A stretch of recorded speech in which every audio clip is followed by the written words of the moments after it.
ദൈവനാമത്തിന് മഹത്വം ഉണ്ടാകട്ടെ. വീണ്ടും ഒരു പ്രാവശ്യം കൂടെ നിങ്ങളുടെ മുമ്പിൽ ദൈവവചനവുമായിട്ട് നിൽക്കുവാൻ കർത്താവ് അനുവദിച്ച ഈ സന്ദർഭത്തെ ഓർത്ത് ഞാൻ ദൈവത്തെ സ്തുതിക്കുന്നു. കഴിഞ്ഞ ഒരു ദിവസം നാം വചനത്തിൽ നിന്ന് ചിന്തിച്ച വേദഭാഗം യെശയ്യാ പ്രവചനം 53-ാം അധ്യായം അതിൻ്റെ 1-ാം വാക്യമായിരുന്നു. ആ വാക്യം മുഴുവനും അന്ന് ചിന്തിപ്പാൻ നമുക്ക് സാധിച്ചില്ല, സമയക്കുറവുണ്ട്. അതിൻ്റെ 2-ാം ഭാഗം, ആ 1-ാം വാക്യത്തിൻ്റെ 2-ാം ഭാഗം ഇന്ന് ദൈവം അനുവദിക്കുന്നത് പോലെ ചിന്തിക്കാം എന്ന് കർത്താവിൽ ആശ്രയിക്കുന്നു. യെശയ്യാ പ്രവചനം 53-ാം അധ്യായം 1-ാം വാക്യം നമുക്ക് വായിക്കാം. ഞങ്ങൾ കേൾപ്പിച്ചത് ആര് വിശ്വസിച്ചിരിക്കുന്നു? യഹോവയുടെ ഭുജം ആർക്ക് വെളിപ്പെട്ടിരിക്കുന്നു? ഞങ്ങൾ കേൾപ്പിച്ചത് ആർ വിശ്വസിച്ചിരിക്കുന്നു? ഇത് സംബന്ധിച്ച് നാം കഴിഞ്ഞ ഒരു ദിവസം ചിന്തിച്ചതാണ്. അതിൻ്റെ 2-ാം ഭാഗമാണ് യഹോവയുടെ ഭുജം ആർക്ക് വെളിപ്പെട്ടിരിക്കുന്നു. ഈ വാചകത്തെ സംബന്ധിച്ചാണ് ഇന്ന് നാം ദൈവസന്നിധിയിൽ ചിന്തിപ്പാനായിട്ട് ആഗ്രഹിക്കുന്നത്. യഹോവയുടെ ഭുജം എന്ന് പറയുന്നത് നമ്മുടെ കർത്താവായ യേശുക്രിസ്തുവിനെ സംബന്ധിച്ചാണ്. യോഹന്നാന്റെ സുവിശേഷം അത് വ്യക്തമാക്കുന്നുണ്ട്. ആ വാക്യം ആരെങ്കിലും ഒരാൾ വായിക്കാം. യോഹന്നാന്റെ സുവിശേഷം 12-ാം അധ്യായം 37-ഉം 38-ഉം വാക്യങ്ങൾ.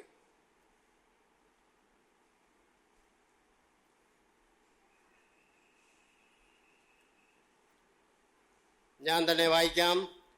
ഇത് സംസാരിച്ചിട്ട് യേശു വാങ്ങിപ്പോയി അവരെ വിട്ട് മറഞ്ഞു. അവർ കാണെ അവൻ ഇത്ര വളരെ അടയാളങ്ങളെ ചെയ്തിട്ടും അവർ അവനിൽ വിശ്വസിച്ചില്ല. കർത്താവേ, ഞങ്ങൾ കേൾപ്പിച്ചത് ആർ വിശ്വസിക്കുന്നു? കർത്താവിൻ്റെ ഭുജം ആർക്ക് വെളിപ്പെട്ടിരിക്കുന്നു? ഇത് യോഹന്നാൻ എടുത്തെഴുതിയിരിക്കുകയാണ് യെശയ്യാ പ്രവചനത്തിൽ നിന്ന്. ഇത് കർത്താവായ യേശുക്രിസ്തുവിനെ സംബന്ധിച്ചാണ് ഈ പ്രവചനം എന്ന് യോഹന്നാൻ ഈ വാക്യങ്ങളെ ഉദ്ധരിച്ചുകൊണ്ട് ഇവിടെ പ്രസ്താവിച്ചിരിക്കുകയാണ്. അപ്പോൾ ഞങ്ങൾ കേൾപ്പിച്ചത് എന്ന് പറയുന്നത് കർത്താവായ യേശുക്രിസ്തുവിനെ കുറിച്ച് പ്രവാചകന്മാർ കേൾപ്പിച്ച കാര്യങ്ങളെക്കുറിച്ചായിരുന്നു. അവിടെ യെശയ്യാവ് പറഞ്ഞത് ഞങ്ങൾ കേൾപ്പിച്ചത്. ഞങ്ങൾ കേൾപ്പിച്ചത് ആരെക്കുറിച്ചാണ്? യേശുക്രിസ്തുവിനെ കുറിച്ചാണ്. ആ തിരുവെഴുത്തുകളെല്ലാം തന്നെ കർത്താവായ യേശുക്രിസ്തുവിനെ കുറിച്ചാണ് പറയുന്നത്. എമ്മൗസിലേക്ക് പോയ ശിഷ്യന്മാരോട് കർത്താവ് പറയുമ്പോൾ പറയുന്നുണ്ട്, അവൻ്റെ മരണത്തെയും അവൻ്റെ ഉയർത്തെഴുന്നേൽപ്പിനെയും സംബന്ധിച്ചുള്ള അവൻ മഹത്വത്തിലേക്ക് കടക്കേണ്ടതിനെയും സംബന്ധിച്ച് അവരോട് അവൻ തെളിയിച്ചു കൊടുത്തു. മോശയുടെ ന്യായപ്രമാണത്തിൽ നിന്നും സങ്കീർത്തനങ്ങളിൽ നിന്നും പ്രവാചക പുസ്തകങ്ങളിൽ നിന്നും എല്ലാ തിരുവെഴുത്തുകളിൽ നിന്നും തന്നെക്കുറിച്ചുള്ളത് അവർക്ക് എടുത്ത് വ്യാഖ്യാനിച്ചു കൊടുത്തു എന്നാണ് നാം വായിക്കുന്നത്. അപ്പോൾ ഞങ്ങൾ കേൾപ്പിച്ചത് എന്ന് പ്രവാചകന്മാർ പറയുന്നത് കർത്താവായ യേശുക്രിസ്തുവിനെ കുറിച്ച് കേൾപ്പിച്ചത് ആരെ വിശ്വസിച്ചിരിക്കുന്നു എന്നാണ് ചോദ്യം. പഴയ നിയമത്തിൽ അത് ആരും വിശ്വസിക്കുവാൻ സാധിച്ചില്ല. ചുരുക്കം ചില വ്യക്തികൾക്ക് മാത്രമേ അത് വിശ്വസിക്കുവാനും അറിയുവാനും കഴിഞ്ഞുള്ളൂ. അടുത്ത ചോദ്യമാണ് യഹോവയുടെ ഭുജം ആർക്ക് വെളിപ്പെട്ടിരിക്കുന്നു എന്നാണ്. കർത്താവായ യേശുക്രിസ്തു ചെയ്തതും അവൻ ചെയ്യുവാൻ പോകുന്നതുമായ 4 കാര്യങ്ങളെക്കുറിച്ച് ഇവിടെ യെശയ്യാവിൽ വെളിപ്പെടുത്തിയിട്ടുണ്ട്. അത് യഹോവയുടെ ഭുജം ആണ് ആ പ്രവൃത്തികൾ ചെയ്യുന്നത് എന്നാണ് അവിടെ പറഞ്ഞിരിക്കുന്നത്. ആ ഭാഗങ്ങൾ നാം ചിന്തിക്കുമ്പോൾ യഹോവയുടെ ഭുജം ചെയ്യുവാനിരിക്കുന്നതുമായിരിക്കുന്ന ഈ കാര്യങ്ങൾ അത് കർത്താവായ യേശുക്രിസ്തുവിനോടാണ് ബന്ധപ്പെടുത്തിയിരിക്കുന്നത് എന്ന് കാണാൻ കഴിയും. നമുക്ക് അതിൻ്റെ ആദ്യം പറയുന്ന ഭാഗം വായിക്കാം. 52-ാം അധ്യായം, യെശയ്യാവ് 52-ന്റെ 10-ാം വാക്യം. അവിടെ എഴുതിയിരിക്കുന്നത്, സകല ജാതികളും കാൺകെ യഹോവ തന്റെ വിശുദ്ധഭുജത്തെ നഗ്നമാക്കിയിരിക്കുന്നു. ഭൂമിയുടെ അറ്റങ്ങളൊക്കെയും നമ്മുടെ ദൈവത്തിന്റെ രക്ഷയെ കാണും. ഇവിടെ ഇസ്രായേല് അവര് പറഞ്ഞുകൊണ്ടിരുന്ന കാര്യം, അവർ പറയുന്നത് ഇങ്ങനെയാണ്: ഞങ്ങൾ രക്ഷയ്ക്കായിട്ട് കാത്തിരുന്നു, എന്നാൽ അത് ഞങ്ങളോട് അകന്നിരിക്കുന്നു. യെശയ്യാവ് 59-ന്റെ 11-ാം വാക്യത്തിൽ അതുണ്ട്. ഇസ്രായേൽ പറയുകയാണ്, ഞങ്ങൾ രക്ഷയ്ക്കായി കാത്തിരുന്നു, എന്നാൽ അത് ഞങ്ങളോട് അകന്നിരിക്കുന്നു. അപ്പോൾ അകന്നിരിക്കുന്ന ആ രക്ഷ അടുത്തു കാണിച്ചതാണ് യഹോവ തന്റെ ഭുജത്തെ നഗ്നമാക്കി കാണിച്ചത്. അത് ആരാണ് കാണുന്നത്? അത് ഭൂമിയുടെ അറ്റങ്ങൾ വരെയും ദൈവത്തിന്റെ രക്ഷയെ കാണും എന്നാണ്. സകല ജാതികളും ഒരു രക്ഷയ്ക്കായി കാത്തിരുന്നപ്പോൾ ഇതാ കർത്താവായ യേശു ക്രിസ്തു രക്ഷിതാവായി ഭൂമിയിൽ അവതരിച്ചുവെന്ന് നമുക്ക് പുതിയ നിയമത്തിൽ കാണാം. യേശു ക്രിസ്തുവിന്റെ ജനനത്തെക്കുറിച്ച് ദൂതൻ സാക്ഷ്യം പറഞ്ഞത്, ആട്ടിടയന്മാരോട് പറഞ്ഞത്, സർവജനത്തിനും ഉണ്ടാകുവാനുള്ള ഒരു മഹാസന്തോഷം ഞാൻ നിങ്ങളോട് സുവിശേഷിക്കുന്നു എന്നാണ്. എന്താണ് ആ സുവിശേഷം? കർത്താവായ യേശു എന്ന രക്ഷിതാവ്, കർത്താവായ യേശു ക്രിസ്തു എന്ന രക്ഷിതാവ്, അതായത് യഹോശുവ ഹാ മശിഹ യോശിയ, യേശു ക്രിസ്തു എന്ന രക്ഷിതാവ്, അവൻ ഇന്ന് ദാവീദിന്റെ പട്ടണത്തിൽ നിങ്ങൾക്കായിട്ട് ജനിച്ചിരിക്കുന്നു. അതാണ് കർത്താവായ യേശു ക്രിസ്തുവിനെ ലോകത്തിൽ ദൈവം പ്രദർശിപ്പിച്ചത്. ലൂക്കോസിന്റെ സുവിശേഷം 2-10-11 വാക്യങ്ങൾ അത് കാണാം. അങ്ങനെ അവനെ ആദ്യമായി കണ്ടിട്ട് അത് പ്രതീക്ഷിച്ചിരുന്ന, ദൈവത്തിന്റെ രക്ഷയെ പ്രതീക്ഷിച്ചു കൊണ്ടിരുന്ന, യെരുശലേമിൽ പാർത്തിരുന്ന ശിമ്യോൻ എന്ന് പറയുന്ന ആ ദൈവഭക്തൻ ആത്മനിയോഗത്താൽ ദേവാലയത്തിലേക്ക് വന്നിട്ട് ശിശുവിനെ കയ്യിലെടുത്തുകൊണ്ട് പറഞ്ഞ വാക്കെന്താണ്? അവൻ പറഞ്ഞ വാക്ക്, നീ സകല ജാതികളുടെയും മുമ്പിൽ ഒരുക്കിയിരിക്കുന്ന നിന്റെ രക്ഷയെ എൻ്റെ കണ്ണ് കണ്ടുവല്ലോ. അതാണ് സകല ജാതികളുടെയും മുമ്പിൽ നഗ്നമാക്കിയിരിക്കുന്ന യഹോവയുടെ ഭുജം. സകല ജാതികളും രക്ഷ പ്രാപിക്കുവാനായിട്ട്, അവരുടെ രക്ഷയ്ക്കായിട്ട് ദൈവമൊരുക്കിയ കർത്താവായ യേശുക്രിസ്തുവിനെ സംബന്ധിച്ചാണ് യഹോവയുടെ ഭുജം എന്ന് യെശയ്യാവിൽ നാം വായിച്ചത്. യോഹന്നാൻ സ്നാപകൻ യഹോവയുടെ ഭുജമായ കർത്താവായ യേശുക്രിസ്തുവിനെ കുറിച്ച് പറഞ്ഞത്, മരുഭൂമിയിൽ വിളിച്ചു പറയുന്നവന്റെ വാക്കാണിത്: കർത്താവിന്റെ വഴി ഒരുക്കുവീൻ, അവന്റെ പാത നിരപ്പാക്കുവീൻ, സകല ജഡവും ദൈവത്തിന്റെ രക്ഷയെ കാണും എന്നിങ്ങനെ യെശയ്യാ പ്രവാചകന്റെ പുസ്തകത്തിൽ എഴുതിയിരിക്കുന്നത് പോലെ തന്നെ യെശയ്യാ 40-5, 52-10 എന്നീ ഭാഗത്ത് പറഞ്ഞിരിക്കുന്ന ഈ പ്രവചനം ലൂക്കോസിന്റെ സുവിശേഷം 3-4-6 വരെയുള്ള വാക്യങ്ങളിൽ അത് നിവർത്തിയാകുന്നത് നമുക്ക് കാണുവാനായിട്ട് കഴിയും. സകല ജാതികളും കാണെ യഹോവ തന്റെ ഭുജത്തെ നഗ്നമാക്കിയിരിക്കുന്നു. ദൈവത്തെ ആരും ഒരു നാളും കണ്ടിട്ടില്ല എന്നാണ് നാം തിരുവെഴുത്തിൽ വായിക്കുന്നത്. എന്നാൽ അവനെ വെളിപ്പെടുത്തിയത് അവന്റെ മടിയിലിരിക്കുന്ന ഏകജാതനായ പുത്രനാണ് വെളിപ്പെടുത്തിയത്. അവനിൽ തന്നെ ഇരിക്കുന്ന, പിതാവായ ദൈവത്തിലിരിക്കുന്ന പുത്രനാണ് പിതാവിനെ വെളിപ്പെടുത്തിയത് എന്ന് നമുക്ക് കാണാൻ കഴിയും. യോഹന്നാന്റെ സുവിശേഷം 1:18 6:46 കാണാം. അതായത് കർത്താവ് പറഞ്ഞത്, എന്നെ അയച്ച പിതാവ് താനും എന്നെക്കുറിച്ച് സാക്ഷ്യം പറഞ്ഞിരിക്കുന്നു. നിങ്ങൾ അവന്റെ ശബ്ദം ഒരു നാളും കേട്ടിട്ടില്ല, അവന്റെ രൂപം കണ്ടിട്ടില്ല. കർത്താവായ യേശു ക്രിസ്തു ഈ ഭൂമിയിൽ മനുഷ്യാവതാരം എടുത്തു വന്ന് ലോകത്തിന്റെ മുമ്പിൽ താന് വെളിപ്പെടുന്നത് വരെ ഭൂമിയിൽ ആരും ദൈവത്തെ ആരും കണ്ടിട്ടില്ല. ദൈവത്തെ ആരും ഒരു നാളും കണ്ടിട്ടില്ല എന്ന് തിരുവെഴുത്തിൽ എഴുതിയിരിച്ചിട്ടുണ്ട്. അവനെ കാണുവാൻ കഴിയുന്നതല്ല.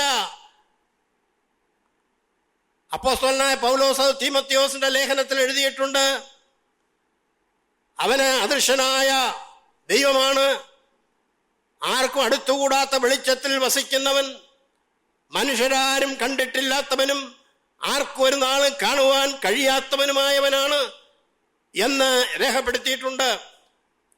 അങ്ങനെ ദൈവത്തെ ആരും ഒരു നാളും കണ്ടിട്ടില്ല. ദൈവത്തോട് ഏറ്റവും അടുത്ത് സമ്പർക്കം പുലർത്തിയ മോശ അഭിമുഖമായിട്ട് അവനോട് സംസാരിച്ച ആ മോശയും ദൈവത്തെ കണ്ടിട്ടില്ല. ഒരു മനുഷ്യരും ദൈവത്തെ കണ്ടിട്ടില്ല. ദൈവം ആത്മാവാകുന്നു. ആത്മാവിനെ എങ്ങനെയാണ് കാണുന്നത്? ആരും കണ്ടിട്ടില്ല. ഇക്കാര്യം പഴയ നിയമത്തിലുള്ളവർക്കറിയാം. എന്നാൽ കർത്താവ് അവരോട് ഒരു കാര്യം കൂടെ പറഞ്ഞു അതിൻ്റെ കൂടെ, നിങ്ങൾ അവന്റെ ശബ്ദം ഒരു നാളും കേട്ടിട്ടില്ല. ഇതൊരു അത്ഭുതകരമായ കാര്യമാണ്.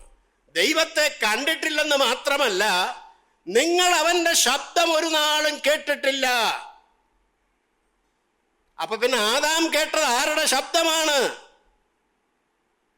അബ്രഹാം കേട്ടത് ആരുടെ ശബ്ദമാണ്?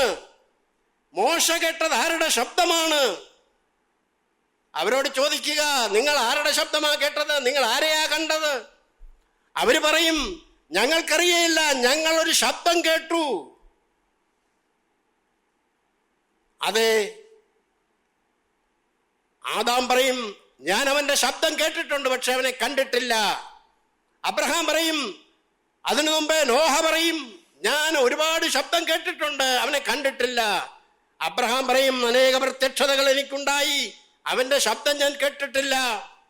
മോശ പറയും, യഹോവയുടെ ദൂതൻ എനിക്ക് പ്രത്യക്ഷനായി ഒരു അഗ്നിജ്വാലയിൽ, അവന്റെ ശബ്ദം ഞാൻ കേട്ടു, അവനെ കണ്ടിട്ടില്ല. സീനായി പർവ്വതത്തിൽ വെച്ച് അവൻ എന്നോട് 40 ദിവസം 2 പ്രാവശ്യം സംസാരിച്ചു, പക്ഷേ ഞാൻ അവനെ കണ്ടിട്ടില്ല.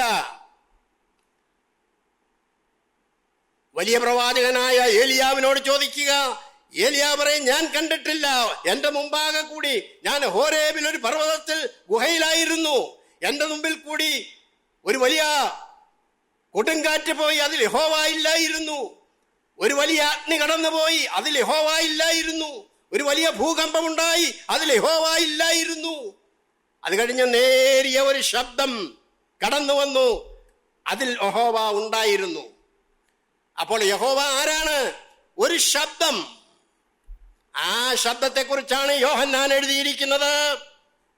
ആദിയിൽ വചനമുണ്ടായിരുന്നു, വചനം ദൈവത്തോടു കൂടെ ആയിരുന്നു, വചനം ദൈവമായിരുന്നു. അവൻ മുഖാന്തരം സകലതും ഉളവായി, ഉളവായതൊന്നും അവനെ കൂടാതെ ഉളവായതല്ല. അപ്പൊ പഴയ നിയമകാലത്ത് ആരുടെ ശബ്ദമാണ് ഇവരൊക്കെ കേട്ടത്? വചനം. ആദിയിലുണ്ടായിരുന്ന വചനമാണ് അവർ കേട്ടത്. ആ വചനം ആരാണ്? അത് കർത്താവായ യേശു ക്രിസ്തുവാണ്. അവൻ മുഖാന്തരമല്ലാതെ ദൈവം ലോകത്തോട് ഇടപെട്ടിട്ടില്ല. അവൻ മുഖാന്തരമാണ് ഇനിയും ഇടപെടാൻ പോകുന്നത് ഭാവിയിൽ. യേശു ക്രിസ്തുവിൽ കൂടിയല്ലാതെ ദൈവം ലോകത്തോട് ഇടപെടുന്നില്ല. സൃഷ്ടിയിൽ അവൻ ഉണ്ടായിരുന്നു. കർത്താവായ യേശു ക്രിസ്തുവാണ് സകലതും സൃഷ്ടിച്ചത്. എല്ലാം അവൻ സൃഷ്ടിച്ചതും എല്ലാം അവന്റെ ഇഷ്ടം ഹേതുവാൽ ഉണ്ടായതും ഉണ്ടാക്കപ്പെട്ടതുമാകയാൽ സകല സ്തുതിക്കും സ്തോത്രത്തിനും മഹത്വത്തിനും അവൻ യോഗ്യനാണ്. അവനാണ്. അതാണ് കർത്താവ് പറഞ്ഞത്, നിങ്ങൾ ഒരു നാളും അവന്റെ ശബ്ദം കേട്ടിട്ടില്ല, അവന്റെ രൂപം കണ്ടിട്ടില്ല യോഹന്നാൻ 5:37.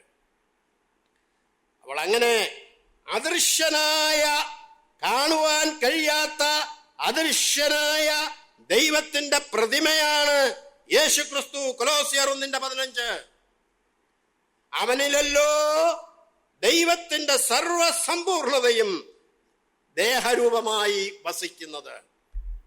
ദൈവത്തെ കാണണമെങ്കിൽ യേശു ക്രിസ്തുവിനെ കാണണം. കൊലോസ്യർ 2:9 അത് കാണാം. പിതാവായ ദൈവത്തെ പോലെ രാജാതി രാജാവും കർത്താതി കർത്താവുമാണ് നമ്മുടെ കർത്താവായ യേശു ക്രിസ്തു. അത് അവന്റെ ഉടുപ്പിന്മേലും തുടമേലും എഴുതിയിരിക്കുന്നു, രാജാതി രാജാവ് കർത്താതി കർത്താവ് എന്ന്. വെളിപ്പാട് 19:16. അവൻ സർവശക്തിയുള്ള ദൈവമായ കർത്താവാകുന്നു, അവൻ രാജത്വം ഏറ്റിരിക്കുന്നു എന്ന് വെളിപ്പാട് 19:6 വായിക്കുന്നു. സർവശക്തിയുള്ള കർത്താവായ യേശു ക്രിസ്തു. തീത്തോസ് 2:12 നാം വായിക്കുന്നത്, നമ്മുടെ രക്ഷിതാവും മഹാദൈവവുമായ യേശു ക്രിസ്തു. കർത്താവായ യേശു ക്രിസ്തു അവനാണ് യഹോവയുടെ ഭുജം. യഹോവയുടെ ഭുജം നഗ്നമാക്കിയതാണ് കർത്താവായ യേശു ക്രിസ്തു. അവനെ കുറിച്ചാണ് എഴുതിയിരിക്കുന്നത്, സർവലോകവും അവന്റെ രക്ഷയെ കാണും എന്നാണ്. യഹോവ തന്റെ ഭുജത്തെ നഗ്നമാക്കിയിരിക്കുന്നു. അവിടെ നഗ്നമാക്കിയിരിക്കുന്നു എന്ന പദം, അതിന് ഫാനിറോ എന്ന വാക്കാണ് ഉപയോഗിച്ചിരിക്കുന്നത്. ആ വാക്കിന്റെ അർത്ഥം പ്രത്യക്ഷമാക്കിയിരിക്കുന്നു എന്നാണ്. ആ വാക്കിന്റെ അർത്ഥം പ്രത്യക്ഷമാക്കിയിരിക്കുന്നു എന്നാണ്. എബ്രായർ 9:26 അതേ വാക്കാണ്, ഫാനിറോ എന്ന വാക്കാണ് ഉപയോഗിച്ചിരിക്കുന്നത്. അത് യേശു ക്രിസ്തുവിന്റെ പ്രത്യക്ഷതയെ ആണ് അവിടെ പറഞ്ഞിരിക്കുന്നത്. അപ്പോൾ കർത്താവായ യേശു ക്രിസ്തുവിനെ കുറിച്ച് പ്രവാചക പുസ്തകങ്ങളിലും സങ്കീർത്തനങ്ങളിലും ധാരാളം അത് പറഞ്ഞിട്ടുണ്ടെങ്കിലും യെശയ്യാവ് ചോദിക്കുകയാണ്, യഹോവയുടെ ഭുജം ആർക്ക് വെളിപ്പെട്ടു എന്ന ചോദ്യം. ആ ചോദ്യത്തിന് യെശയ്യാവിൽ നിന്ന് തന്നെ അതിന്റെ വെളിപ്പാടിനെ കുറിച്ച് പറഞ്ഞിരിക്കും. നമുക്ക് നോക്കാം. 12:2 യെശയ്യാ 12:2 നാം വായിക്കുന്നത്, ഇതാ എന്റെ രക്ഷ, യാഹ് എന്റെ ബലവും എന്റെ ഗീതവും ആയിരിക്കൊണ്ടും ഞാൻ ഭയപ്പെടാതെ ആശ്രയിക്കും. അവൻ എന്റെ രക്ഷയായി തീർന്നിരിക്കൊണ്ടും നിങ്ങൾ സന്തോഷത്തോടെ രക്ഷയുടെ ഉറവുകളിൽ നിന്ന് വെള്ളം കോരും. രക്ഷ എന്നത് അത് നിത്യജീവനാണ്. ഞാൻ അവയ്ക്ക് നിത്യജീവൻ കൊടുക്കുന്നു. കർത്താവ് പറഞ്ഞ വാക്കാണ്. അവ ഒരു നാളും നശിച്ചു പോകയില്ല എന്നാണ്. അവൻ ജീവജലത്തിന്റെ ഉറവയാണ് കർത്താവായ യേശു ക്രിസ്തു. അതാണ് യെശയ്യാ 12:2 നാം വായിക്കുന്നത്. ആ ജീവജലത്തിന്റെ ഉറവ, അവിടെ നിങ്ങൾ സന്തോഷത്തോടെ രക്ഷയുടെ ഉറവുകളിൽ നിന്ന് വെള്ളം കോരും എന്നാണ് ഇവിടെ എഴുതിയിരിക്കുന്നത്. കർത്താവായ യേശു ക്രിസ്തു പറഞ്ഞത്, തന്നിൽ വിശ്വസിക്കുന്നവന്റെ ഉള്ളിൽ നിന്ന് ജീവജലത്തിന്റെ നദികൾ ഒഴുകും എന്നാണ്. ഉത്സവത്തിന്റെ മഹാദിനമായ ഒടുക്കത്തെ നാളിൽ, അതായത് അവര് പ്രതിഷ്ഠോത്സവം ആചരിച്ച ആ നാളിൽ, അതിന്റെ ഒടുക്കത്തെ നാളിൽ യേശു ക്രിസ്തു നിന്നുകൊണ്ട് വിളിച്ചു പറഞ്ഞതാണ്. അവിടെ 7 ദിവസമാണ് ഉത്സവം. കൂടാര പെരുന്നാളിനെ പോലെ മറ്റൊരു പെരുന്നാളാണ് പ്രതിഷ്ഠോത്സവം, രണ്ടിനും. അപ്പോൾ അതിൻ്റെ മഹാദിനം എന്ന് പറയുന്നത് 7-ാം ദിവസമാണ്. ആ 7-ാം ദിവസത്തിന്റെ ഒടുക്കം, 8-ാം ദിവസം രാവിലെ അവർ പിരിഞ്ഞു പോകും. ദേവാലയത്തിൽ വന്ന് പ്രാർത്ഥന കഴിച്ചിട്ട് പിരിഞ്ഞു പോകും. അക്കാലത്ത് കൂടാരം ഉണ്ടാക്കിയിരുന്നത് ഒലൂമലയിലായിരുന്നു. 8-ാം ദിവസം രാവിലെ കൂടാരം എല്ലാം അവരെ പൊളിച്ചിട്ട് അവർ ദേവാലയത്തിന്റെ മുറ്റത്ത് വന്ന്, പ്രാകാരത്തിൽ വന്ന് അവിടെ വെച്ച് പ്രാർത്ഥന കഴിച്ചിട്ട് അതത് സ്ഥലങ്ങളിലേക്ക് അവർ മടങ്ങിപ്പോവുകയാണ്. ആ മഹാദിനമായ ഒടുക്കത്തെ നാളിൽ ഈ 7 ദിവസം പെരുന്നാളിന് വരുന്നവർക്കൊക്കെയും കുടിക്കുവാനുള്ള ശലോമോൻ ഉണ്ടാക്കി വെച്ചിരുന്ന ആ വലിയ താമ്രത്തൊട്ടി, അതിനുശേഷം മഹാനായ ഹേരോദാവ് പണികഴിപ്പിച്ച ആ താമ്രത്തൊട്ടിയിൽ അഥവാ വലിയ കുളം പോലെയുള്ള തൊട്ടി നിറയെ വെള്ളം പിടിച്ചു വയ്ക്കും, 1000-10,000 കുടിക്കുവാനുള്ള വെള്ളം. എന്നാൽ മഹാദിനമായ ഒടുക്കത്തെ നാളിൽ ഈ 7 ദിവസം കൊണ്ട് പിടിച്ചു വച്ചിരുന്ന വെള്ളമെല്ലാം തീർന്നു. ഇനിയും വെള്ളം ശേഷിക്കുന്നില്ല. കുടിക്കുവാൻ ദാഹിക്കുന്ന ഒരു സമയമാണ് ആ ഒടുക്കത്തെ നാളിൽ. അന്ന് യേശു നിന്നുകൊണ്ട് വിളിച്ചു പറഞ്ഞത്, ദാഹിക്കുന്നവനെല്ലാം എൻ്റെ അടുക്കൽ വരട്ടെ.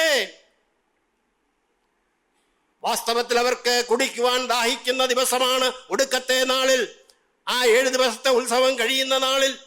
അപ്പോഴാണ് കർത്താവ് പറഞ്ഞത്, ദാഹിക്കുന്നവനെല്ലാം എൻ്റെ അടുക്കൽ വരട്ടെ എന്നാണ്. എന്നിൽ വിശ്വസിക്കുന്നവന്റെ ഉള്ളിൽ നിന്ന് ജീവജലത്തിന്റെ നദികൾ ഒഴുകും എന്ന് കർത്താവ് പറഞ്ഞു. യോഹന്നാൻ 7:38. അന്നാളിൽ നിങ്ങൾ പറയുന്നത്, യഹോവയ്ക്ക് സ്തോത്രം ചെയ്യുവീൻ, അവന്റെ നാമത്തെ വിളിച്ചപേക്ഷിക്കുവീൻ, ജാതികളുടെ ഇടയിൽ അവന്റെ പ്രവൃത്തികളെ അറിയിക്കുവീൻ, അവന്റെ നാമം ഉന്നതമായിരിക്കുന്നു എന്ന് പ്രസ്താവിക്കുവിൻ. അതാണ് രക്ഷയുടെ നാളിൽ. അന്നാളിൽ എന്ന് പറഞ്ഞാൽ ഈ യെശയ്യാവ് പറയുന്ന 12-ാം അധ്യായത്തിൽ അന്നാളിൽ അവർ പറയുന്ന 12:5 അത് വായിക്കുന്നുണ്ട്. അന്നാളിൽ എന്താണ് അവർ പറയുന്നത്? അവർ പറയുന്നത്, ജാതികളുടെ ഇടയിൽ അവന്റെ പ്രവൃത്തികളെ അറിയിക്കുവീൻ, അവന്റെ നാമം ഉന്നതമായിരിക്കുന്നു എന്ന് പ്രസ്താവിക്കുവിൻ. യേശുക്രിസ്തുവിന്റെ നാമമാണ് ലോകത്തിൽ മുഴുവനും ഇന്ന് പ്രസ്താവിച്ചു കൊണ്ടിരിക്കുന്നത്. ലോകത്തിന്റെ എല്ലാ ഭാഗങ്ങളിലും അറിയിക്കപ്പെട്ടിരിക്കുന്ന സുവർത്തമാനം എന്ന് പറയുന്നത് സുവിശേഷമാണ്, യേശുക്രിസ്തുവിന്റെ നാമമാണ്. അത് ജാതികളുടെ ഇടയിൽ അറിയിക്കുന്ന കാര്യത്തെക്കുറിച്ചാണ് ഇവിടെ യെശയ്യാ പ്രവാചകൻ മുൻകൂട്ടി പറഞ്ഞത്. യേശുക്രിസ്തുവിന്റെ സുവിശേഷമാണത്. ഇത് ഭൂമിയിൽ എല്ലായിടവും പ്രസിദ്ധമായി വരട്ടെ എന്നാണ് യെശയ്യാവിൽ കൂടി പറഞ്ഞത്. യെശയ്യാ 12:5. യഹോവ എന്ന ഇസ്രായേലിന്റെ ഇടയിൽ അറിയപ്പെടുവാൻ ഇന്ന് യെശയ്യാവ് കാണുന്നത് പോലെ എന്താണ്? യെശയ്യാവ് എന്താണ് അടുത്ത യെശയ്യാ 45:6 വാക്യത്തിൽ നാം വായിക്കുന്നത്? സൂര്യോദയത്തിലും എന്ന് പറഞ്ഞാൽ കിഴക്ക്, അസ്തമാനത്തിലും പടിഞ്ഞാറ്. സൂര്യോദയത്തിലും അസ്തമയത്തിലും ഉള്ളവർ, കിഴക്കും പടിഞ്ഞാറും ഉള്ളവർ, ഞാനല്ലാതെ മറ്റൊരു ദൈവമില്ല എന്ന് അറിയേണ്ടതിന് തന്നെ ഞാൻ യഹോവയാകുന്നു, മറ്റൊരുത്തനും ഇല്ല. യെശയ്യാ 45:6. അപ്പോൾ യഹോവയുടെ ഭുജം അത് സകല ജാതികളും കാൺകത്തക്കവണ്ണം കിഴക്ക് മുതൽ പടിഞ്ഞാറ് വരെ സകല ജാതികളും അത് അറിയത്തക്കവണ്ണം നഗ്നമാക്കിയിരിക്കുന്നത്. ആരുടെ നാമമാണ് അറിയപ്പെടുന്നത്? ഇന്ന് ഭൂലോകം മുഴുവനും അറിയപ്പെടുന്ന നാമം ആരുടേതാണ്? നമ്മുടെ കർത്താവായ യേശുക്രിസ്തുവിന്റെ നാമമാണ്. അതിനെക്കുറിച്ച് നിങ്ങൾ പ്രസ്താവിച്ച് കാണിച്ചു തരുവീൻ, അവർ കൂടിയാലോചിക്കട്ടെ. പുരാതനമേ ഇത് കേൾപ്പിക്കുകയും പണ്ട് തന്നെ ഇത് പ്രസ്താവിക്കുകയും ചെയ്തവൻ ആര്? യഹോവയായ ഞാനല്ലയോ? ഞാനല്ലാതെ വേറൊരു ദൈവവുമില്ല, ഞാനല്ലാതെ വേറൊരു രക്ഷിതാവുമില്ല. സകല ഭൂസിമാവാസികളുമായുള്ളവരെ എന്നിലേക്ക് തിരിഞ്ഞ് രക്ഷപ്പെടുവീൻ, ഞാനല്ലാതെ വേറൊരു ദൈവവും ഇല്ലല്ലോ. യെശയ്യാ 45:21-22 വാക്യങ്ങൾ. ഈ കാര്യം തന്നെയല്ലേ അപ്പോസ്തലനായ പത്രോസ് ദേവാലയത്തിൽ നിന്ന് പറഞ്ഞത്?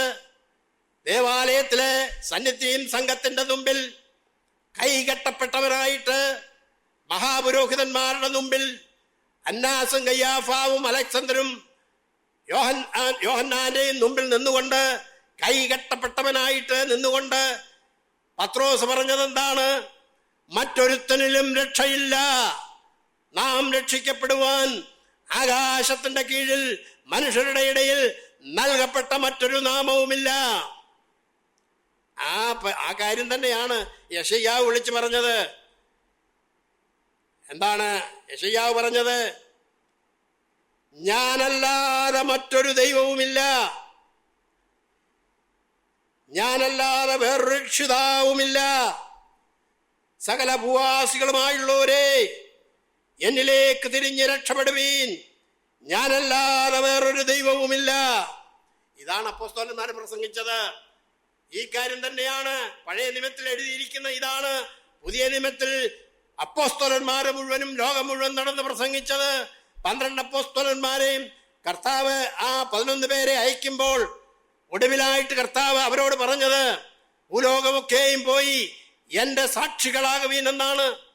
അത് അവർ തുടങ്ങേണ്ടത് യെരൂശലേമിലും, പിന്നെ അത് യഹൂദ്യയിലും ശമര്യയിലും ഭൂമിയുടെ അറ്റത്തോളവും നിങ്ങൾ പോയി എൻ്റെ സാക്ഷികൾ ആകുവീൻ എന്നാണ് കർത്താവ് അവരോട് പറഞ്ഞത്.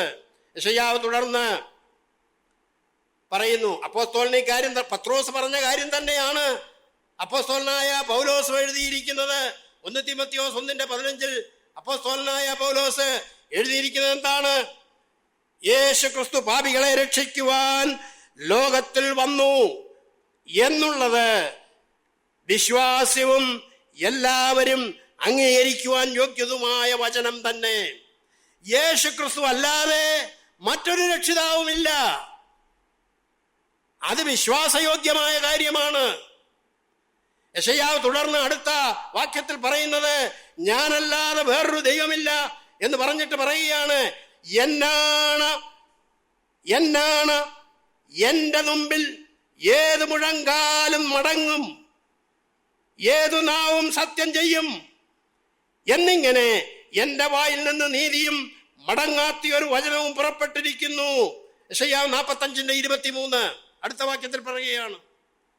ഈ കാര്യം തന്നെയല്ലേ ഫിലിപ്പ്യ ലേഖനം 2:10 കാണുന്നത്? അങ്ങനെ യേശുവിന്റെ നാമത്തിൽ സ്വർലോകരുടെയും ഭൂലോകരുടെയും അധോലോകരുടെയും മുഴങ്കാലൊക്കെയും മടങ്ങുകയും എല്ലാ നാവും യേശു ക്രിസ്തു കർത്താവ് എന്ന് പിതാവായ ദൈവത്തിന്റെ മഹത്വത്തിനായിട്ട് ഏറ്റുപറയും. പിതാവിന്റെ നാമം മഹത്വപ്പെടണമെങ്കിൽ കർത്താവായ യേശു ക്രിസ്തുവിന്റെ നാമം ഏറ്റുപറയണം. പിതാവായ ദൈവത്തിന്റെ മഹത്വത്തിനായിട്ട് കർത്താവായ യേശു ക്രിസ്തുവിനെ വിശ്വസിക്കണം. പിതാവായ ദൈവത്തിന്റെ മഹത്വത്തിനായിട്ട് കർത്താവായ യേശു ക്രിസ്തുവിനെ ദൈവമായിട്ട് കൈക്കൊള്ളണം. അവനെ രക്ഷിതാവായി അംഗീകരിക്കണം. അവനിൽ കൂടിയല്ലാതെ പിതാവിങ്കിലേക്കൊരു വഴി വേറെ ഇല്ല. എന്നെ കണ്ടവൻ പിതാവിനെ കണ്ടിരിക്കുന്നു, ഞാൻ പിതാവിലും പിതാവ് എന്നിലുമാകുന്നു. എന്നിൽ വിശ്വസിക്കുന്നവൻ എന്നിലല്ല, എന്നെ അയച്ചവനിൽ തന്നെ വിശ്വസിക്കുന്നു. ഇതാണ് കർത്താവ് തന്റെ പരസ്യ ശുശ്രൂഷയുടെ ഒടുവിലത്തെ നാളിൽ വിളിച്ചു പറഞ്ഞുകൊണ്ട് അവരുടെ കണ്ണിൽ നിന്ന് മറഞ്ഞു പോയത്. പഴയ നിയമത്തിൽ പറഞ്ഞിരിക്കുന്ന രക്ഷിതാവെന്ന് പറയുന്നത് നമ്മുടെ കർത്താവായ യേശു ക്രിസ്തുവാണ്. യഹോവയുടെ ഭുജം അത് നഗ്നമാക്കിയിരിക്കുന്നതാണ് കർത്താവായ യേശു ക്രിസ്തു. പിതാവായ ദൈവത്തെ മഹത്വപ്പെടുത്തണമെങ്കിൽ പുത്രനെ മഹത്വപ്പെടുത്തണം. പുത്രൻ മഹത്വപ്പെടുമ്പോഴാണ് പിതാവ് മഹത്വപ്പെടുന്നത്. ലാസറിനെ കുറിച്ച് കർത്താവ് ശിഷ്യന്മാരോട് പറഞ്ഞത്, ലാസറിന്റെ മരണത്തെ സംബന്ധിച്ച് കർത്താവ് തന്റെ ശിഷ്യന്മാരോട് പറഞ്ഞത് എന്താണ്? ഈ ദീനം മരണത്തിനായിട്ടല്ല, പിന്നെ എന്തിനായിട്ടാണ്? ദൈവപുത്രൻ മഹത്വപ്പെടേണ്ടതിനാണ്. എങ്ങനെ? ദൈവപുത്രൻ മഹത്വപ്പെടേണ്ടതിന് ദൈവത്തിന്റെ മഹത്വത്തിനായിട്ടാണ്. ദൈവപുത്രൻ മഹത്വപ്പെടുമ്പോഴാണ് ദൈവം മഹത്വപ്പെടുന്നത്. അതാണ് കർത്താവ് പറഞ്ഞത്, ദൈവപുത്രൻ മഹത്വപ്പെടേണ്ടതിന് ദൈവത്തിന്റെ മഹത്വത്തിനായിട്ടത്രേ എന്ന് പറഞ്ഞു. വിശ്വസിച്ചാൽ നീ ദൈവത്തിന്റെ മഹത്വം കാണും. അതായത് ലാസർ ഉയർത്തെഴുന്നേറ്റ് വന്നു, അത് ദൈവത്തിന്റെ മഹത്വമായിരുന്നു. നാം ഇവിടെ താഴോട്ടുള്ള ഭാഗത്ത് വായിക്കുന്നത് അനേകർ അന്ന് യേശു ക്രിസ്തുവിൽ വിശ്വസിച്ചു എന്നാണ്. അവൻ ദൈവപുത്രനാണെന്ന് വിശ്വസിച്ചു. ദൈവപുത്രന് മഹത്വം ലഭിച്ചപ്പോൾ യേശു തന്റെ മഹത്വം വെളിപ്പെടുത്തിയപ്പോൾ അതിലൂടെ മഹത്വപ്പെടുന്നത് പിതാവായ ദൈവമാണ്. പിതാവായ ദൈവത്തിന്റെ മഹത്വം, ദൈവത്തിന്റെ ഭുജമാണ് കർത്താവായ യേശു ക്രിസ്തു.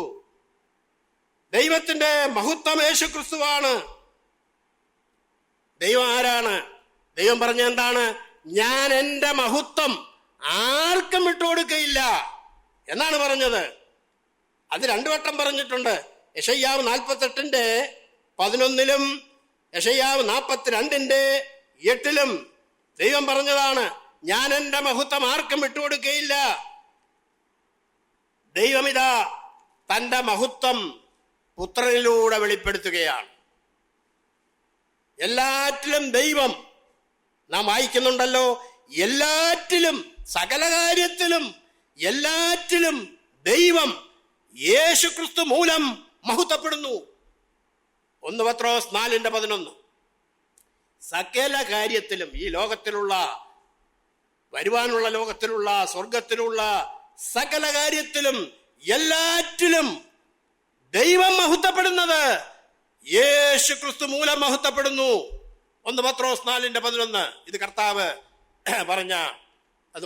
പറഞ്ഞത്, എന്നിൽ വിശ്വസിക്കുന്നവൻ അവൻ എന്നിലല്ല വിശ്വസിക്കുന്നത്, പിന്നെ ആരിലാണ്? എന്നെ അയച്ച പിതാവിൽ വിശ്വസിക്കുന്നു എന്നാണ് കർത്താവ് പറഞ്ഞത്. യോഹന്നാൻ 12:44 എന്നെ അറിയുന്നവൻ പിതാവിനെ അറിയുന്നു.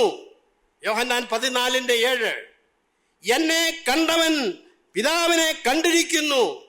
ഞാൻ പിതാവിലും പിതാവ് എന്നിലും എന്ന് എന്നെ വിശ്വസിക്കുവീൻ. യോഹന്നാൻ 14:9-10 ഞാൻ നിങ്ങളോട് പറയുന്ന വചനം സ്വയമായിട്ടല്ല സംസാരിക്കുന്നത്, പിതാവ് എന്നിൽ വസിച്ചുകൊണ്ട് തൻ്റെ പ്രവൃത്തി ചെയ്യുന്നു. ഞാൻ പിതാവിലും പിതാവ് എന്നിലും എന്ന് എന്നെ വിശ്വസിക്കുവിൻ. 2 പ്രാവശ്യം ഇത് അടുത്തടുത്ത വാക്യങ്ങളിൽ കർത്താവ് തന്നെ ലോകത്തോട് പറഞ്ഞതാണ്. 2 വട്ടം ഇങ്ങനെ പറയണമെങ്കിൽ അത് തറപ്പിച്ചുറപ്പിച്ച് പറയുകയാണ്, അതിന് യാതൊരു സംശയവും വേണ്ട. യോഹന്നാൻ 14:10-11 വാക്യങ്ങൾ അവിടെ അത് കർത്താവ് പറയുന്നു. യോഹന്നാൻ 10:28 മുതൽ കാണുന്ന വാക്യങ്ങളിൽ, ഞാൻ അവയ്ക്ക് നിത്യജീവൻ കൊടുക്കുന്നു, അവ ഒരു നാളും നശിച്ചു പോകയില്ല. ആർക്കെങ്കിലും നിത്യജീവൻ ലഭിക്കണമെങ്കിൽ അവൻ പുത്രന്റെ അടുക്കൽ ചെല്ലണം, കർത്താവായ യേശുക്രിസ്തുവിന്റെ അടുക്കൽ ചെല്ലണം. അതിനായിട്ടാണ് പിതാവ് പുത്രന്റെ അടുക്കലേക്ക് എല്ലാവരെയും ആകർഷിക്കുന്നത്. സകല ആളുകളും പുത്രന്റെ അടുക്കൽ ചെല്ലുവാനായിട്ട് പിതാവ് ആകർഷിക്കുന്നു. എന്തിനാണ്? നിത്യജീവൻ ലഭിക്കാൻ. നിത്യജീവൻ കൊടുക്കുന്നതാര്? പുത്രനാണ്. പുത്രനുള്ളവന് ജീവനുണ്ട്, പുത്രനില്ലാത്തവന് ജീവനില്ല. അവന്റെ മേൽ ദൈവക്രോധം വസിക്കുന്നതേ ഉള്ളൂ. അപ്പോൾ ഇവിടെ പുത്രനിൽ കൂടി മാത്രമേ ദൈവത്തെ കാണുവാനായിട്ടും അടുക്കുവാനായിട്ടും സാധിക്കുകയുള്ളൂ. കർത്താവ് പറയുന്നത്, ഞാൻ അവയ്ക്ക് നിത്യജീവൻ കൊടുക്കുന്നു, അവ ഒരു നാളും നശിച്ചു പോകയില്ല. ആ നിത്യജീവൻ ഒരിക്കലും നശിക്കുന്നതല്ല. ആരും അവയെ എൻ്റെ കയ്യിൽ നിന്ന് പിടിച്ചു പറിക്കയില്ല. കർത്താവായ യേശുക്രിസ്തുവിന്റെ കയ്യിൽ നിന്ന് ആരും പിടിച്ചു പറിക്കയില്ല. അടുത്ത വാചകമാണ്, അവയെ തന്നിരിക്കുന്ന എൻ്റെ പിതാവ് എല്ലാവരിലും വലിയവൻ. പിതാവിന്റെ കയ്യിൽ നിന്ന് പിടിച്ചു പറിക്കുവാൻ ആർക്കും കഴിയുകയില്ല. പിതാവിന്റെ കയ്യിൽ നിന്നും പിടിച്ചു പറിക്കുവാൻ ആർക്കും കഴിയുകയില്ല. എന്നിട്ട് അതിനടുത്ത വാക്യം പറയുകയാണ്. അതിനടുത്ത വാക്യം എന്താണ്? ഞാനും പിതാവും ഒന്നാകും. അപ്പൊ പിതാവിന്റെ കയ്യും എൻ്റെ കയ്യും ഒന്നാകുന്നു എന്നതിൻ്റെ അർത്ഥം.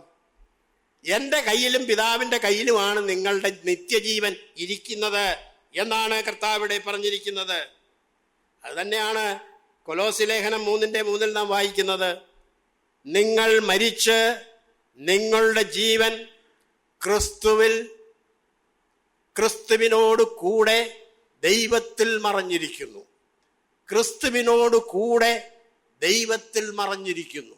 അപ്പൊ ക്രിസ്തുവിന്റെ കൈയും ദൈവത്തിന്റെ കൈയും ഒന്നാണ്. ക്രിസ്തുവിൽ മറഞ്ഞിരിക്കുക എന്ന് പറഞ്ഞാൽ ദൈവത്തിൽ മറഞ്ഞിരിക്കുക എന്നാണ്.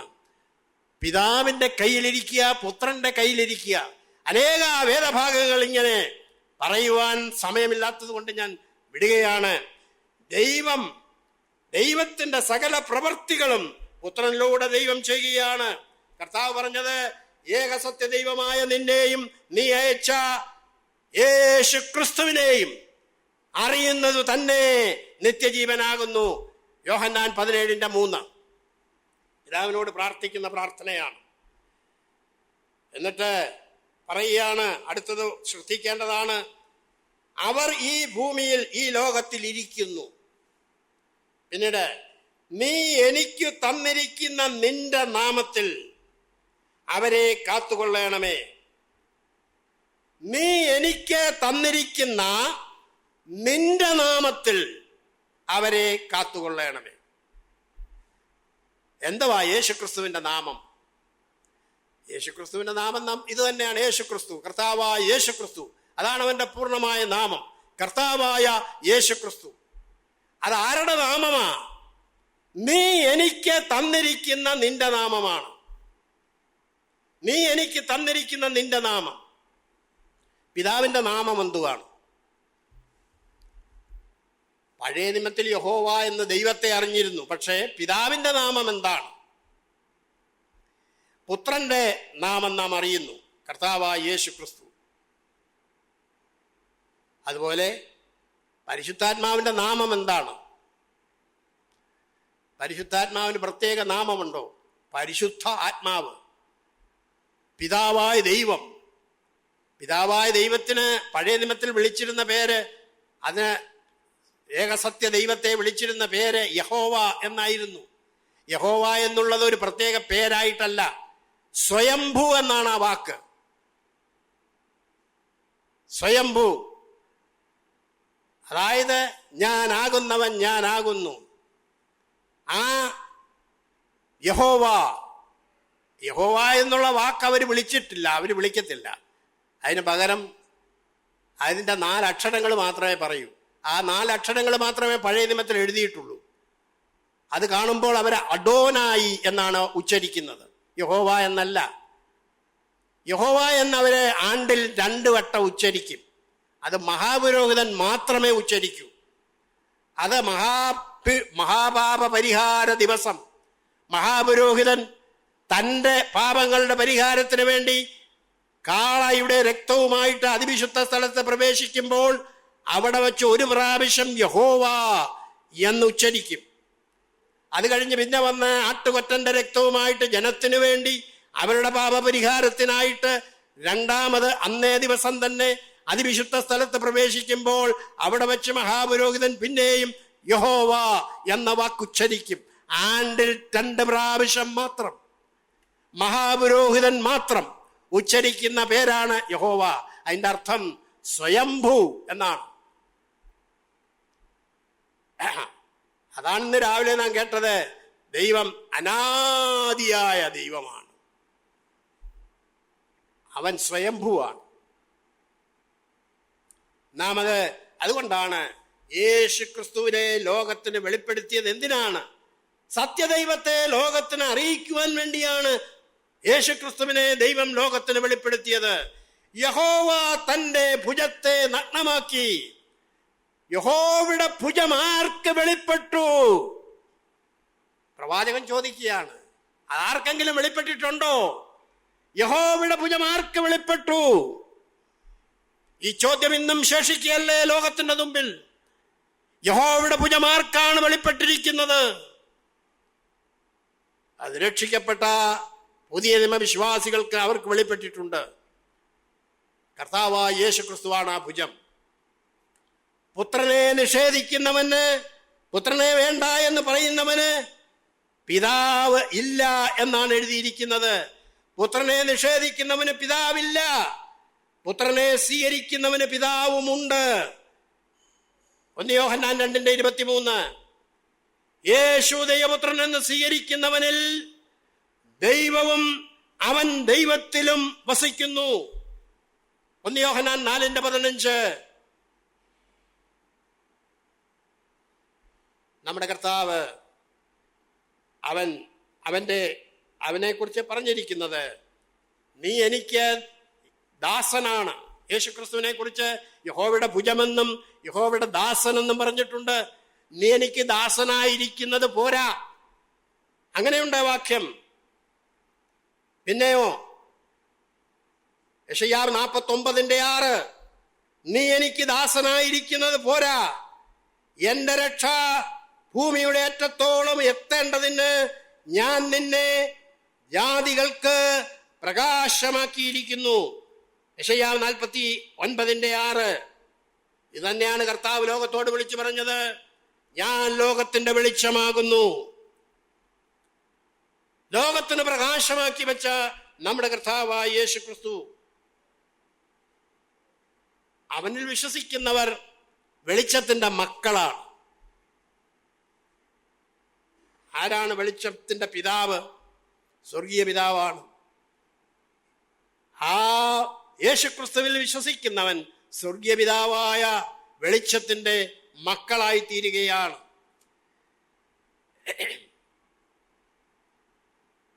സമയം പോയതുകൊണ്ട് ഞാൻ 4 കാര്യങ്ങളാണ് ഈ അധ്യായത്തിൽ യേശുക്രിസ്തുവിൻ്റെ വെളിപ്പാടിനെ കുറിച്ച് പറയാൻ ഉദ്ദേശിച്ചത്. യഹോവ തൻ്റെ ഭുജത്തെ നഗ്നമാക്കിയിരിക്കുന്നത്, ഒന്നാമത് അവൻ്റെ രക്ഷയെ ലോകത്തിന് കാണിച്ചു കൊടുക്കുക എന്നുള്ളതായിരുന്നു. അതിനെക്കുറിച്ചാണ് ഞാൻ ഈ പറഞ്ഞു വന്നത്. അപ്പോൾ രക്ഷയും മഹത്വവും ശക്തിയും അതെല്ലാം നമ്മുടെ ദൈവത്തിനുള്ളതാണ്. ആദ്യമായിട്ട് സഭ സ്വർഗത്തിൽ എത്തിയ ശേഷം പറയുന്ന ആദ്യത്തെ 4 ഹല്ലേലൂയാകൾ, പുതിയ നിയമത്തിൽ ആകെ 4 ഹല്ലേലൂയായെ എഴുതിയിട്ടുള്ളൂ. ഹല്ലേലൂയ പുതിയ നിയമത്തിൽ വേറെ എങ്ങും പറഞ്ഞിട്ടില്ല. അപ്പോസ്തലന്മാരാരും എഴുതിയിട്ടില്ല. ഒരു ലേഖനങ്ങളിലുമില്ല, സുവിശേഷങ്ങളിലുമില്ല. വെളിപ്പാട് പുസ്തകം 19-ാം അധ്യായം അതിൻ്റെ 6 വരെയുള്ള വാക്യങ്ങളിൽ 4 ഹല്ലേലൂയകളുണ്ടാകെ. അത് പഴയ കാലത്തെ വേർപാടുകാരൊന്നും ഹല്ലേലൂയ പറയത്തില്ലായിരുന്നു. അവർക്കറിയത്തില്ലായിരുന്നായിരിക്കും, അതുകൊണ്ടായിരിക്കും പറയാഞ്ഞത്. അല്ല, ഈ ഭൂമിയിൽ വെച്ച് അല്ല ഹല്ലേലൂയ പറയുന്നത്. സങ്കീർത്തനത്തിൽ 24 പ്രാവശ്യം ഹല്ലേലൂയ പറഞ്ഞിട്ടുണ്ട്. ആ 104-ാം സങ്കീർത്തനം മുതൽ 150-ാം സങ്കീർത്തനം വരെ ആകെ 24 പ്രാവശ്യം ഹല്ലേലൂയ എന്നുണ്ട്. NIV ബൈബിൾ എടുത്ത് നോക്കിയാൽ അതിൽ ഹല്ലേലൂയ എന്ന് തന്നെ എഴുതിയിട്ടുണ്ട്. പുതിയ നിയമത്തിൽ 4 ഉള്ളൂ. അത് വെളിപ്പാട് പുസ്തകം 19-ാം അധ്യായം 1 മുതൽ 6 വരെയുള്ള വാക്യങ്ങളാണ്. പഴയ നിയമത്തിൽ ഹല്ലേലൂയ പറഞ്ഞിരിക്കുന്ന സങ്കീർത്തനങ്ങളെല്ലാം എടുത്തൊന്ന് വായിച്ചു നോക്കണം. വായിച്ചു നോക്കുന്ന പറഞ്ഞാൽ അറിയാം. ഇസ്രായേല്, ഞങ്ങളുടെ ശത്രുക്കൾ മുടിഞ്ഞു പോകട്ടെ, നീ അവരെ സംഹരിക്കണമേ, നീ അവരെ ഇല്ലാതെയാക്കണമേ, അവരുടെ സന്തതികളെ നശിപ്പിക്കണമേ, അവരുടെ രാജ്യം ഇല്ലാതെയാക്കണമേ. ഇങ്ങനെ ശാപവാക്കുകൾ പറഞ്ഞതിന് ശേഷമാണ് ഹല്ലേലൂയ എന്നവർ പറയുന്നത്. അതുകൊണ്ടാണ് ഈ പുതിയ നിയമത്തിൽ ശത്രുക്കളെ സ്നേഹിക്കണമെന്ന് പഠിപ്പിച്ച കർത്താവ് അപ്പോസ്തലന്മാരൊന്നും അത് പറയാത്തത്. അവരെഴുതി വച്ചിട്ടില്ലെങ്കും ലേഖനങ്ങളിലുമില്ല, സുവിശേഷങ്ങളിലുമില്ല. എന്നാൽ സ്വർഗത്തിൽ നാം എത്തുമ്പോൾ അന്നാളിൽ നാം ഹല്ലേലൂയ പാടും. അതെന്തിനാണ്? നമ്മുടെ ശത്രുവായ പിശാച് എന്നേക്കുമായി നരകത്തിൽ തള്ളപ്പെടുമ്പോൾ അതിന് ഹല്ലേലൂയ പറയും. ആ 4 ഹല്ലേലൂയയിൽ ആദ്യത്തെ ഹല്ലേലൂയ വെളിപ്പാട് പുസ്തകം 19-1. എന്തിനായിട്ടായിരുന്നു ആദ്യത്തെ ഹല്ലേലൂയ? രക്ഷ ലഭിച്ചതിന്റെ സന്തോഷത്തിലാണ്. തേജസ്കരിക്കപ്പെട്ട നിലയിലേക്ക് നാം വിശ്വാസികൾ കർത്താവിനോടുകൂടെ അവനെ പോലെ തേജസ്കരിക്കപ്പെട്ടവരായിട്ട് സ്വർഗത്തിലെടുത്ത് കൊള്ളപ്പെടുമ്പോൾ അവിടെ വെച്ച് ആദ്യമായിട്ട് പറയുന്ന വാക്കാണ് ഹല്ലേലൂയ. നാം അവിടെ വെച്ച് പറയും. അതാണ് ആദ്യത്തെ ഹല്ലേലൂയ അവിടെ പറഞ്ഞിരിക്കുന്നത്. ഇങ്ങനെ കർത്താവായ യേശുക്രിസ്തു എന്ന ദൈവത്തിന്റെ ഭുജം, പാപികളുടെ രക്ഷിതാവും നിത്യജീവൻ നൽകുന്നവനും സകലത്തെയും തന്റെ ശക്തിയുള്ള വചനത്താൽ വഹിക്കുന്നവനും ഏവർക്കും രക്ഷിതാവുമായി തീർന്നവനാണ് യഹോവയുടെ ഭുജമായ നമ്മുടെ കർത്താവായ യേശു ക്രിസ്തു, അവൻ മുഖാന്തരമല്ലാതെ, അവനിൽ കൂടിയല്ലാതെ, അവന്റെ നാമത്തിലല്ലാതെ മറ്റ് യാതൊരു വഴിയും ദൈവം വെച്ചിട്ടില്ല. അവനാണ് സകലത്തിനും കാരണഭൂതൻ. രണ്ടാമത് ദൈവം തന്റെ ഭുജത്തെ വെളിപ്പെടുത്തുന്നത്, അത് യഹോവയുടെ ഭുജം രക്ഷിക്ക മാത്രമല്ല, അതനുസരിക്കാത്തവരെ ശിക്ഷിക്കുക കൂടെ ചെയ്യുന്നതാണ് യഹോവയുടെ ഭുജം.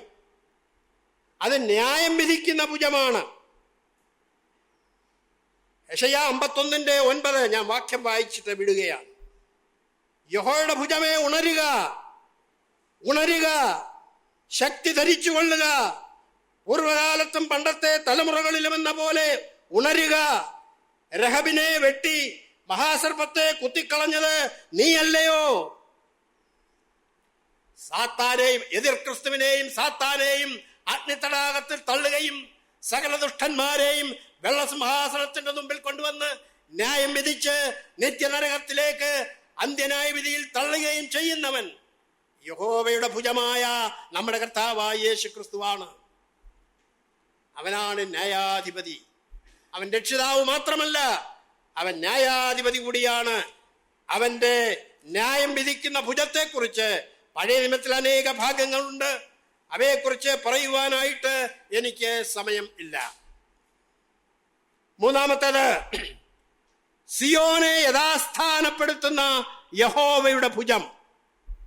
ഇസ്രായേലിന് രക്ഷ, അവരുടെ രാജ്യം യഥാസ്ഥാനപ്പെടുത്തുന്നത്, അവർക്ക് സകല അബ്രഹാമിൽ കൂടി ദൈവം വാഗ്ദത്തം ചെയ്തിരിക്കുന്ന സകല അനുഗ്രഹങ്ങളും ഇസ്രായേലിന് നൽകുന്നത് കർത്താവായ യേശു ക്രിസ്തുവാണ്. യഹോവയുടെ ഭുജമാണ് നൽകുന്നത്. എന്താണത്? യെശയ്യാ 62:7-8 വാക്യങ്ങൾ വായിച്ചു നിർത്തുകയാണ്. അവൻ യെരൂശലേമിനെ യഥാസ്ഥാനപ്പെടുത്തി പണിയുവോളം, ഭൂമിയിൽ അതിനെ പ്രശംസാ വിഷയം ആകുവോളം അവന് സ്വസ്ഥത കൊടുക്കുകയും അരുത്. ഇനി ഞാൻ നിന്റെ ധാന്യം നിന്റെ ശത്രുക്കൾക്ക് ആഹാരമായി കൊടുക്കുകയില്ല. നീ അധ്വാനിച്ചുണ്ടാക്കിയ വീഞ്ഞ് അന്യജാതിക്കാരൻ കുടിച്ചു കളയയില്ല എന്ന് യഹോവ തന്റെ ബലമുള്ള കൈയും തന്റെ ബലമുള്ള ഭുജവും തൊട്ട് സത്യം ചെയ്തിരിക്കുന്നു. ഇസ്രായേലിന്റെ വീണ്ടെടുപ്പും സിയോന്റെ പുനഃസ്ഥാപനവും അവർക്ക് അബ്രഹാമിൽ കൂടി ദൈവം നൽകിയ സകല വാഗ്ദത്തങ്ങളും പുതിയ ഭൂമിയിൽ, സഹസ്രാബ്ദത്തിൽ മാത്രമല്ല പുതിയ ഭൂമിയിലും അവർക്ക് അവകാശമാക്കി കൊടുക്കുന്നത് കർത്താവായ യേശു ക്രിസ്തു എന്ന യഹോവയുടെ ഭുജമാകുന്നു. അത് പഴയ നിയമ പ്രവാചക പുസ്തകങ്ങളിലും പ്രത്യേകിച്ച് യെശയ്യാ പ്രവചനത്തിലും അത് രേഖപ്പെടുത്തിയിട്ടുണ്ട്. സക്കറിയ പ്രവചനത്തിൽ അതിനെക്കുറിച്ച് ധാരാളം പറഞ്ഞിട്ടുണ്ട്. ആ കാര്യങ്ങളും പറയുവാൻ സമയമില്ലാത്തതുകൊണ്ട് വിടുകയാണ്, പറഞ്ഞു പോവുകയാണ്. നാലാമത്തെ കാര്യമായിട്ട് പറഞ്ഞിരിക്കുന്നത് യെശയ്യാ 51:5 അത് സർവത്തെയും നീതിയോടെ ഭരിക്കുന്ന, സകലത്തെയും ന്യായത്തോടെ ഭരിക്കുന്ന യഹോവയുടെ ഭുജം. അവിടെ വായിക്കുന്നത്, എന്റെ നീതി സമീപിച്ചിരിക്കുന്നു, എന്റെ രക്ഷ പുറപ്പെട്ടിരിക്കുന്നു, എന്റെ ഭുജങ്ങൾ വംശങ്ങൾക്ക് ന്യായം വിധിക്കുന്നു, ദ്വീപുകൾ എനിക്കായി കാത്തിരിക്കുന്നു, എന്റെ ഭുജത്തിൽ അവർ ആശ്രയിക്കും. യെശയ്യാ 51:5. ഇവിടെ യഹോവ അവൻ സർവലോകത്തെയും ഭരിക്കും എന്നാണ്. അവൻ എന്നേക്കും രാജാവായിരിക്കും. അവനോട് കൂടെ വിശ്വാസികളും ആരായിരിക്കും? വെളിപ്പാട് പുസ്തകം ഒടുവിലത്തെ അധ്യായം 22-ാം അധ്യായം അതിൻ്റെ 5-ാം വാക്യത്തിൽ വായിക്കുന്നത്, വിശ്വാസികളായിരിക്കുന്ന നാം അവനോട് കൂടെ എന്നേക്കും രാജാക്കന്മാരായിരിക്കും എന്നാണ്. നമ്മുടെ കർത്താവ് സകലത്തെയും ഭരിക്കുന്നവനവനാണ്, സകലവും സൃഷ്ടിച്ചവനവനാണ്, സകലത്തെയും വീണ്ടെടുക്കുവാൻ പോകുന്നവൻ ഈ സർവസൃഷ്ടിയെയും. ഇന്ന് വരെ സർവസൃഷ്ടിയും ഒന്നുപോലെ ഈറ്റുനോവോടെ ഇരിക്കുകയാണ് അവയുടെ വീണ്ടെടുപ്പിനായിട്ട്. പാപത്തിന്റെ ഫലമായിട്ടാണ് സൃഷ്ടികൾ പോലും, പാപത്തിന്റെ ഫലമായിട്ടാണ് ശാപത്തിന്റെ കീഴിലായിപ്പോയത്.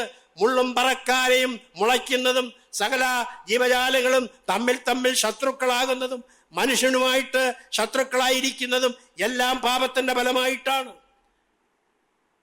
എന്നാൽ അവയെല്ലാം പുള്ളിപ്പുലി പശുവിൻ ആ കിടാവിനോടുകൂടി പുല്ല് തിന്നുകയും സിംഹം പശുവിനോടുകൂടി പുല്ല് തിന്നുകയും ഒന്നിച്ചു കിടക്കുകയും ചെയ്യുന്ന കാലം വരുന്നു. ഈ ജീവജാലങ്ങൾക്കും ഒരു വീണ്ടെടുപ്പുണ്ടാകാൻ പോകുന്നു. വൃക്ഷങ്ങൾ അതത് മാസങ്ങളിൽ ഫലം തരത്തക്കവണ്ണം അതിൻ്റെ വീണ്ടെടുപ്പും വരാൻ പോകുകയാണ്. സകല ജീവജാലങ്ങൾക്കും അതുണ്ടാകുവാൻ പോകുന്നു. ഈ ലോകത്തിലെ ഇപ്പോൾ ദുഷിച്ചിരിക്കുന്ന സമുദ്രമിനി ഇല്ല, സമുദ്രമിനി മുതൽ ഇല്ല എന്നാണ്. അതിനു പകരം ജീവജലത്തിന്റെ നദികൾ ഭൂമി മുഴുവനും ഒഴുകും. മരണമിനിയില്ല, മരണത്തെയും പാതാളത്തെയും തീപ്പൊയ്കയിൽ തള്ളിക്കളയും. ജനനമുണ്ടായിരിക്കും, പക്ഷേ മരണമില്ല. ആദമ്മവമാരോട് പറഞ്ഞു, നിങ്ങൾ ഭൂമിയിൽ നിറഞ്ഞു വാഴുവീനെന്ന് പറഞ്ഞതുപോലെ ഇനിയും വീണ്ടെടുക്കപ്പെടുവാൻ പോകുന്ന ഈ ഭൂമി, പുതിയ ഭൂമിയിൽ എന്നേക്കും മനുഷ്യൻ ജീവിച്ചിരിക്കും. സമുദ്രമില്ലാത്ത ഭൂമി വളരെ വിസ്താരമേറിയ ഭൂമിയായിരിക്കും. അത് ദൈവത്തിന്റെ അനുഗ്രഹം അതിലുണ്ടായിരിക്കും. അന്ന് യഹോവ സർവഭൂമിക്കും ദൈവമായിരിക്കും, രാജാവായിരിക്കും. അത് ഭരിക്കുന്നത് അഥവാ യേശുക്രിസ്തു രാജാതിരാജാവാണ്. അവനോട് ചേർന്ന് വിശുദ്ധന്മാരായിരിക്കും അന്ന് ലോകത്തെ ഭരിക്കുന്നത്. ഇത്യാദി സത്യങ്ങളെ ദൈവവചനത്തിൽ വെളിപ്പെടുത്തി തന്നിട്ടുണ്ട്. യഹോവയുടെ ഭുജം ആർക്ക് വെളിപ്പെട്ടു?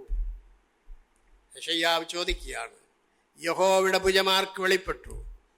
നമ്മുടെ കർത്താവായ യേശുക്രിസ്തുവിനെ കുറിച്ച് പരിമിതമായിരിക്കുന്ന ഒരു അറിവ് മാത്രം പോരാ നമുക്ക്.